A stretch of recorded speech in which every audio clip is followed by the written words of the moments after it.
అందరికీ జై భీమ్. నేను Rajesh Mahasen. Welcome to Mahasen media. ఇది వైఎస్ఆర్సీపీలో 4 రోజుల క్రితం పెట్టారు. ఏపీలో మైనర్ బాలికలను చిదివేస్తున్న కామాంధులు. ఏమంటే ఇక్కడ ఎవరెవరు ఫోటోలు వేశారండి? చంద్రబాబు నాయుడు గారు, అనిత గారు, పవన్ కళ్యాణ్ గారు. అత్యాచార ఆంధ్రప్రదేశ్ మొత్తం ఆ టైంలో మొత్తం అందరూ కూడా ఇవే మాటలు మాట్లాడారండి.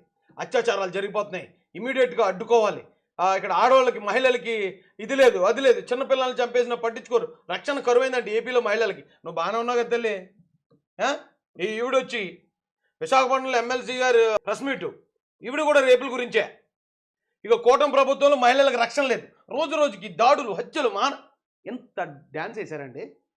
ఆ రోజున ఒక మైనర్ బాలికని చంపిన కేసులో 3 మైనర్లు ఉంటే 3 మైనర్లు బొక్కలో వచ్చింది కూటమి ప్రభుత్వం. ఆ పాపని శవాన్ని మాయం చేయడంలో సహకరించారనే ఉద్దేశంతో వాళ్ళ నాన్న పెదలను కూడా బొక్కలకు వేసేసారు.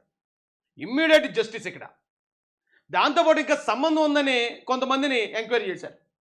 ఎంక్వైరీ చేస్తే ఆ ఎంక్వైరీలో భాగంగా అంబటి హుస్సేన్ అటండి, ఇతన్ని ఎంక్వైరీకి తీసుకెళ్లారు. ఎంక్వైరీ తీసుకెళ్తే ఇక్కడ మిక్స్డ్ టాక్ వచ్చింది. అంటే ఒకవైపు పోలీసులు ఎంక్వైరీ చేస్తూ ఉంటే గుండెపోటుతో చనిపోయాడు అనేది ఒకరు చెప్తున్నారు. ఇక వైసీపీ వాళ్ళు అయితే దళితుడి లాకప్ డెత్ అటండి. ఏమన్నారండి ఇంతకుముందు? పసిపాపలను చిదిమేస్తుంటే పట్టించుకోనంటారు ఈ నా కొడుకులే. మళ్ళీ ఒకవేళ ఎంక్వైరీ కొంచెం సీరియస్ చేసి వాళ్ళని పట్టుకుని అందరిని అరెస్ట్ చేసి ఇంకెవరన్నా ఉన్నారని ఎంక్వైరీ చేసే ప్రయత్నం చేస్తే మళ్ళీ అక్కడ ఏం జరిగినా కానీ దళితుడి లాకప్ డెత్. మచ్చుమర్రి బాలికపై అత్యాచారం కేసులో కీలక పరిణామం. ఈ నా కొడుకులను అసలు ఏం చేయాలండి సాక్షి వాళ్ళని? అంటే బాలికల్ని రేప్ చేసేది దళితులు అని చెప్తున్నారా వీళ్ళు? దళితులు బాలికలు రేప్ చేస్తారనేది దాన్ని ఎక్స్పోజ్ చేయడం, దళితుల మీద ఇలాంటి తప్పుడు అవమానకరమైన వార్తలు ప్రచురించడం కాదా ఇది? ఎందుకు చనిపోయారని దాని మీద కేసు పెట్టండి. మేము కూడా అడుగుతాం, ఏంటి ఎందుకు చనిపోయాడు, అతనికి ఏమైనా సంబంధం ఉందా, అసలు నిజంగా గుండెపోటుతో చనిపోయాడా, లేకపోతే పోలీసులు ఇంట్రాగేషన్లో చనిపోయాడా? ఖచ్చితంగా ప్రతి ఒక్కరు అడగాల్సిందే. కానీ అది ఎవరికి సంబంధం? అది చంద్రబాబు నాయుడు గారికి ప్రభుత్వానికి సంబంధమా? ఒక పక్కన ఏదైనా నేరం జరిగితే ప్రెజర్ పెట్టి లేదు కూటమి ప్రభుత్వం పట్టించుకోవట్లేదు, అరాచకం జరిగిపోతుంది, అన్యాయం జరిగిపోతుందని గగ్గోలు పెడతాను ఆ కొడుకులలో. ఒకవేళ ఏదైనా ఆ క్రమంలో వీళ్ళ ప్రజలు తట్టుకోలేక అక్కడ ఉన్న పోలీసు అధికారి ఎవరైతే ఎంక్వైరీ ఆఫీసర్ ఉన్నాడో, రే వీళ్ళు టార్చర్ ఎక్కువైపోతున్నారు వైసీపీ వాళ్ళది, తొందరగా పిల్లంటారా, రే యారా చెప్పరా గట్టిగా అని చెప్పి గద్దిస్తే, లేకపోతే ఏమైనా కొట్టి ఉండొచ్చు, ఏమైనా జరిగి ఉండొచ్చు, అది తప్పు నేను ఖండిస్తున్నాను.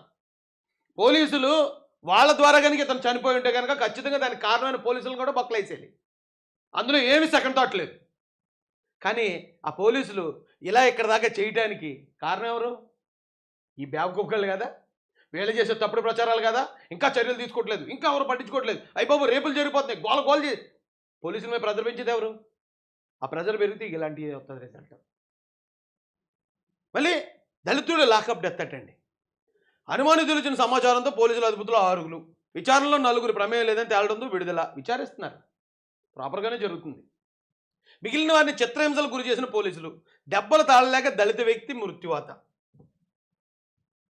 ఇడే దెబ్బలు పెట్టాడు. మరి ఈ దెబ్బలకి మనిషి ప్రాణం పోద్దా లేదా అనేది నాకు తెలియదు. ఎందుకంటే ఒకవేళ ఇంతకన్నా పెద్ద దెబ్బలు కనుక ఆయన ఒంటి మీద ఉండుంటే ఖచ్చితంగా ఆ దెబ్బలనే పెడుతురు తప్ప వీళ్ళు ఈ చిన్న దెబ్బలను అయితే పెట్టరు. ఏ కారణంగా చనిపోయారు నేను పోలీసులు వెనకేసుకురాను. ఒకవేళ నిజంగానే ఎంక్వైరీ పేరుతో కనుక ఈ హుస్సేన్ అనే ఈ వ్యక్తికి ప్రాణానికి హాని కలిగించింది ఏ పోలీస్ ఆఫీసర్ అయినా సరే ఖచ్చితంగా అతని మీద చర్యలు తీసుకోవాల్సిందే. లేకపోతే గతంలో సుధాకర్ గారి విషయంలో ప్రవర్తించిన పోలీసులకి ఇప్పుడు ఇతని విషయంలో ప్రవర్తించిన పోలీసులకి ఏం తేడా ఉండదు. నాకు తెలుసు ఒకవేళ ఆ టైంలో ఇప్పుడు పోలీసులు ఇంతలా ఎందుకు చేశారు అంటే ఖచ్చితంగా వైసీపీ టార్చర్ తట్టుకోలేక. ఆ రోజున సుధాకర్ గారిని చంపినప్పుడు, సుధాకర్ గారిని రోడ్ల మీద ఈడ్చికొట్టినప్పుడు అప్పుడు పోలీసుల మీద ఏ ఒత్తిడి లేదు, ఏ ప్రతిపక్షాలు ధర్నా చేయట్లేదు సుధాకర్ గారిని కొట్టేయాలి చంపేయాలి అని.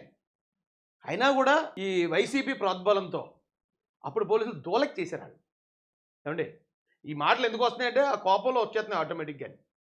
ఇక్కడ ఈ వైసీపీ టార్చర్ తట్టుకోలేక, వీళ్ళు తప్పుడు ఆరోపణలు తట్టుకోలేక, పైనుంచి అధికారులతో వచ్చే ప్రజలు తట్టుకోలేక ఇలాంటివి కూడా జరుగుతుంది. దీనికి కారణం కూడా వైసీపీయే.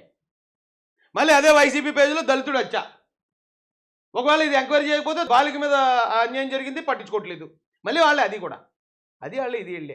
4 నాలుకలు ఉన్నాయి వీళ్ళకి. ఆ 4 ఏమన్నా మాట్లాడతారు.